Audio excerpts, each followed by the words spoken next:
Hi guys, on to Rufio, it's Joe here. I just wanted to check in with you guys and show you a cool deck profile I've been working on for a little while now. I built this last format, but actually it's had a massive boost since then. I had sent this as a guest upload for one of my buddy's channels. Unfortunately, he didn't upload it for me, so I figured I would go ahead and upload it for you guys instead. So anyway, let's get stuck into it. So we've had a bit of a benefit from the most recent list as well as the one before. Lots of people are talking about True King Dinos, but actually I feel that this is a really strong choice for the meta. It's had a massive boost elsewhere that people aren't, taking into consideration, it seems. So we've had triple Miscellaneousaurus come back, which is really cool, but we've also seen Super Poly move to 2, which is really helpful for this deck. It's going to make absolutely crazy stuff happen. Part of the reason that people feared Super Poly coming back was its interaction with Shaddolls and that kind of thing. And it's just really cool to see that nice little boost for the deck. I don't think it's crazy. I don't think it's going to take over the meta by any means, but it's going to be a really solid rogue pick going into the format. So let's get stuck into it for you guys. Apologies if there is any crazy noises. My missus is watching TV next door, and things get pretty hairy on the stuff she watches. So let's get stuck in, shall we? So we have triple Ultimate Conductor Tyranno. I think the undisputed boss monster of the game. To be honest with you, in the game right now, there aren't so many of these, and it is really nice to see this card is still super strong. And this is one of the few decks that can run something like this and continue to get away with it. It's really important. When you summon this thing, you just look at people and you can tell they're really not very happy to have to try and deal with this card. Still really strong. Can absolutely just wipe a board out. And the aim of this whole deck is to just go second and just blow your opponent out. And that card is definitely going to help you get there. We've got double Overtex Qoatlus. Some mess around with the ratios on these. Some like 1, some like 2. I would never run it at 3. I think 2 is absolutely perfect. We only run 2 pills, so this is fine to just get those out. But actually, its effective summon itself comes up, and it is also a stun element in the card. A little bit easier to do with now with triple Miscellaneousaurus, being able to banish loads of dinosaurs. Makes it a little bit easier to get out. We have triple Dinowrestler Pankratops. I've seen some versions run less of these. I've seen some run a bigger Dinowrestler engine as a whole. I think this is absolutely fine on its own. I don't think the others warrant being played, to be quite honest with you, unless you're playing a really big engine of it. Maybe with the new support in Dark Neostorm, who knows, but I think this at 3 is perfect. We don't need any more support of Dinowrestler cards, in my opinion, for the deck. We have triple Souleating Oviraptor. Again, super strong. This is one of your most important starter cards in the whole deck. This is just going to help you. Essentially, you're going to ditch a Qoatlus with it, or you're going to add a Dino to hand, whichever you prefer, depending on your given scenario. You can also pop cards to do some other cool stuff, but that doesn't really come up that much for me, at least. Most importantly is the dumping and the searching. It's just a really strong card. We have one Giant Rex. The benefit, obviously, being banished is that it comes back for you. It's just a good beat stick. Unfortunately, it can't attack directly, but it will help you go into some rank 4 plays. Just a great card overall. We then have this beauty, triple Miscellaneousaurus. Who thought we'd see this back? It was a bit out of the blue, really, did it come off the list. I do think it's one of those cards that absolutely deserve to come off, so it is nice to see it back in the game. What this does do, though, is it adds a massive layer of protection with something that this deck struggled with a little bit before. It's always really struggled to deal with hand traps, sort of interrupting your plays, and this is going to help you see through your plays just that little bit more. And then, obviously, you've got the banish. You can search stuff a little bit quicker. It is level 4, so, of course, it's got some synergy there. And, of course, it can be searched off Fossil Dig. So, just a massive boost to the deck to see this back at 3. I didn't think I was going to see it so soon. And for it to go straight to 3 from 1 is just nuts. We have one Jurrac Aeolo. It's just a tuner, level 1. Again, it can be searched really easy off Miscellaneousaurus and that kind of thing out of the deck. It's just going to help you go into your Trishula plays and that kind of thing. And of course, it's a dino, so there's that. We have one Glow Up Bulb. This is to give you some going first plays if you get stuck. It's one of them cards. You don't really want to draw it, but it's one of those things where if you can get it into the grave, you can make your plays go as you need to. We then move on to our Shaddoll part of the deck. So I've gone with a relatively small engine.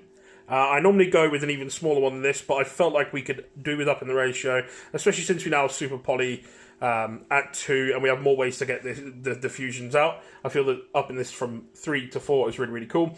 Shaddoll Hedgehog, obviously, of course, when sent, is going to add another one to your hand. This is going to pop a bit of back row, which is going to be really important in the upcoming formats.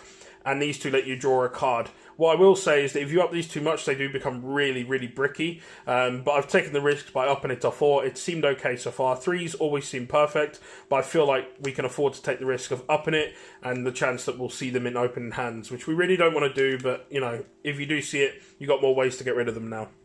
We then move on to some of our cool spice for the Shaddoll Fusion. So one of the things that made Brilliant Fusion so good when it was a 3 was that you could send stuff from deck. And being able to do that with this is really cool. And what I wanted to do is have a way to easy access Shaddoll Construct, but also to see some pluses as we go along. So I've included this package here. So what we've got is Double Hat Tricker, Trick Clown, and Juggler. So these two are construct targets, and depending on what your field sake is, you can go for either of these. You can send this if you just need another one on field. You can send this if you want to banish and then add one of these to hand. Again, for the same reason, you can get another one on field. This is going to help you go into Nat Beast plays for when you want to go first. Just another summon on the field. It also means that you can extend your link plays a bit better, which is something that this deck historically has struggled to do, is to establish a board. These are just going to give you more options, more protection, just really great extenders, to be quite honest with you. We then round off with triple Ash Blossom and Joyous Spring. So that's it for our monsters. Just triple Ash Blossom, no more hand traps than that. I feel like the hand traps in this are really, really handy. Just enough to slow your opponent down. You do have to accept the fact that there's an element of you can't fit as many as you would like in here, because otherwise the deck just burns out of monsters really, really quick if you run too many hand traps. And you'll find that after like turn 2, if you haven't killed your opponent, it's a grind and then you just lose. So cutting it down to 3 is really good, but having Triple Ash, the best hand trap in the game, is probably the best way to go. You could include things like Phantasma if you can afford those or pick them up. I would definitely recommend it, in fact, because you can get some of the bricks out of your hands if you need to as you go along. But not everyone can afford it, and I didn't want to go all crazy with the budget on this deck for you guys. Moving on to our spells, we don't run any traps just for what it's worth. Double Evolution Pill twice. I think 2 of these is absolutely fine. I think a third can get a little bit bricky at times. Yeah, it's just one of those things where you're running so many dinos in the deck. You do have plenty of non-dino targets as well to resolve this, but you're not going to have loads at your disposal all of the time, and you don't want to be sat bricking on these things. But yeah, just being able to search them is really, really cool, and I think 2 is perfect so far. We then move on to Triple Fossil Dig. This is just a reinforcement to the army for the deck. It's just going to help you search a dino. It's level 6 or lower, so you've got a few more targets than you would necessarily have with a Rotor. But yeah, really, really important card for the deck. It doubles up with Souleating Oviraptor to just search absolutely tons of stuff. Pretty much at any given time, just get through your utility cards. But running triple Shaddoll Fusion, you've got plenty of ways to resolve this. So many decks in the game now just finish on link plays like immediately. So this is going to give you ways to just go into your Shaddoll Fusions. There's tons of options in there, again, depending on what fusions you're running. The ones I'm running basically covers most of the options available. We're not running an Oyatilus, so we're not running Wendigo, I think it's called. We're not running those, we don't have targets for them. But Shaddoll Fusion's a really, really strong card. Being able to resolve multiple effects, you can go plus with these like crazy. It's still a really strong card. If people don't hit this, they're usually in a lot of trouble. But running 2 Call by the Grave, normally I would have this at 3. I have cut it to 2 because we've got Miscellaneousaurus at 3 now. So I've got that massive like added layer of protection. But having 2 just to get rid of those more tricky ones that won't help you from is just really, really cool. And just dealing with graveyard threats is nice and handy.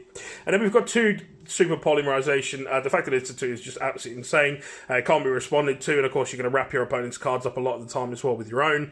And go into these nutty fusions.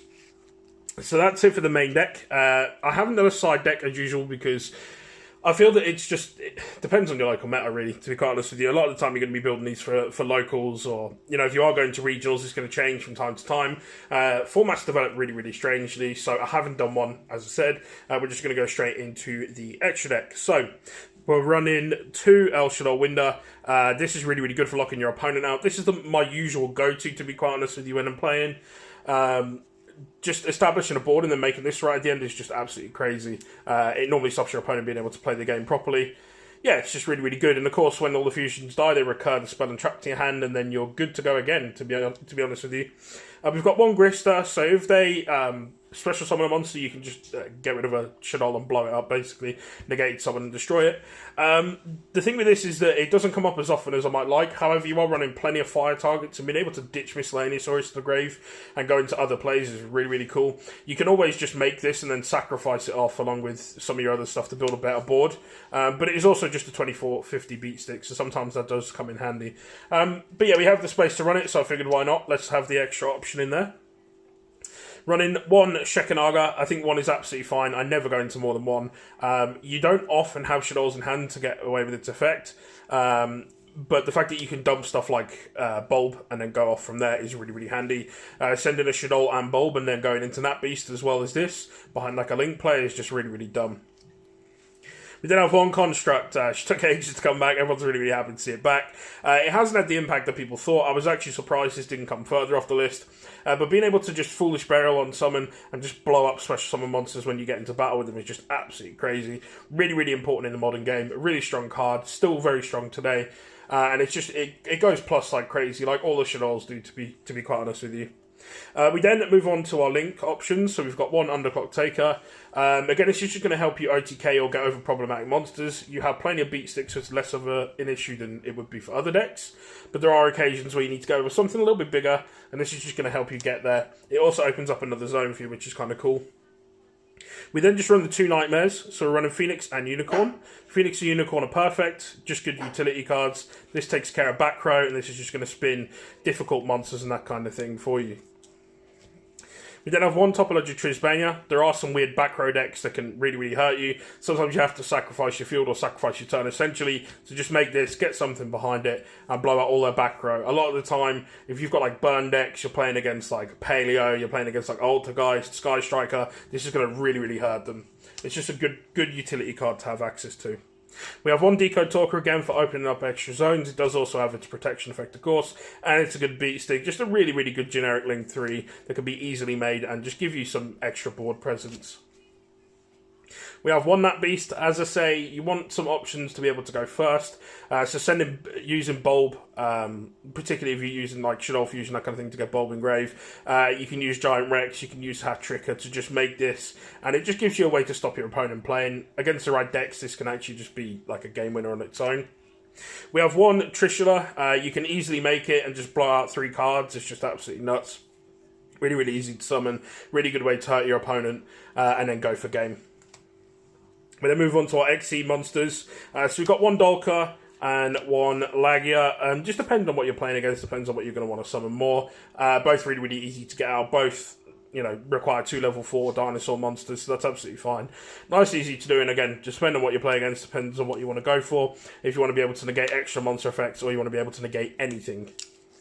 And then finally, this is just a cool call, to be quite honest with you. Super Rail Cannon Gustav Max, I can never remember the full name. You can just go into 2 Ultimate Conductors, and normally if you can smack like their entire field, you can just overlay 2 of them and make this and then burn for 2k, and quite a lot of the time that's game. Or if you're going into time, that will give you another option. So that's it for the deck, guys. Thank you very much for checking in. I really appreciate you guys checking out the videos. Hopefully you've enjoyed this. We'll look into some of the Dino variants over the course of the format, as and when I get those cards in, and as and when the format shifts and changes, we can make the correct meta calls as necessary.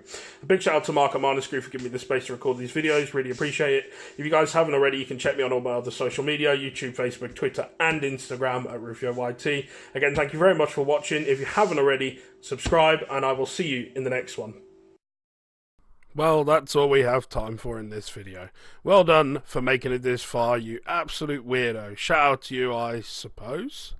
Thank you very much for watching, and don't forget to hit the subscribe button. It'll make me smile, I promise. While you're at it, you should find me on Facebook, Twitter, and Instagram at RufioYT. Don't forget you can find the links in the description. Thanks again for checking in, and I will see you in the next one.